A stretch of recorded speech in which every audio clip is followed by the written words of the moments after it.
muri ikoraniro kaminuza ku cizere weje kutugirira hamwe n'icegera canje. Turabemereye ko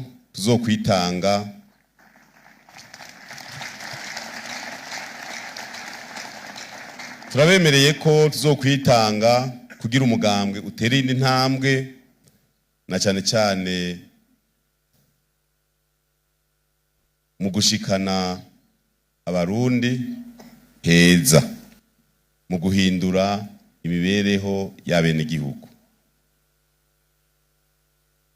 Dusaba ko twese twoja ku kivi tugire imbona kazoza mu miryango yacu,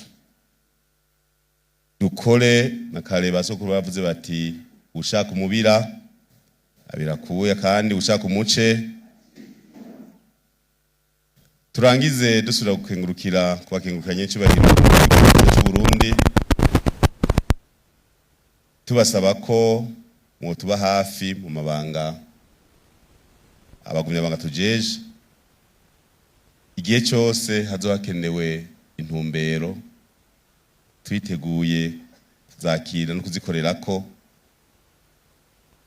kugira ngo abagumya banga umugambwe n'Uburundi dutene intambwe. Turasubiye gusaba abagumya banga kubona nabo nyene bo twama hafi. Barore bavuze bati umwamagirwa n'abagabo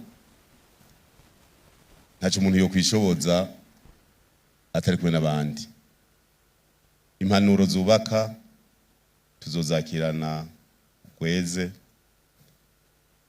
n'abazoduhanura zitubaka tuzozikorerako tuzibike mu kabati.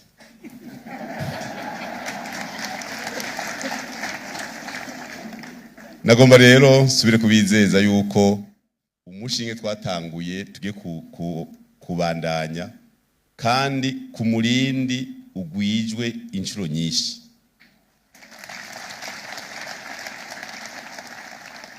Kuva muri ya zone yo kumupaka ngira ngo hariya murukana mu Cibitoki gushika hariya mu Camazi muri Gisagara, kuva ngira ku mutumba wa Kumana hariya mu Kirundo gushika mu Kerezi Nyanzarake, tugiye guhamagarira umuntu wese kwagurukira ibikorwa bimuteza imbere n'ibiteza imbere igihugu.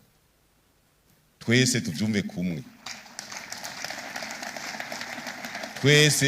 kumwe kandi nagomba ndabasabe bagumya banga ntihagire ikintu dufata minenegwe, kuko icyo dufashe minenegwe gishobora kutuzanira ingaruka mbi. Wanka kugwanira umweko wa nyoko icyo umujyaso bakayitwara konora amaso. Ni indirimbo nyene cyubahiro twagomba ndasabe bayishireko unegrije kamwe ugakwiga kandi sinzi ko iri hafi kandi nta meshi excellence ntabwo ndahejeje mani baheza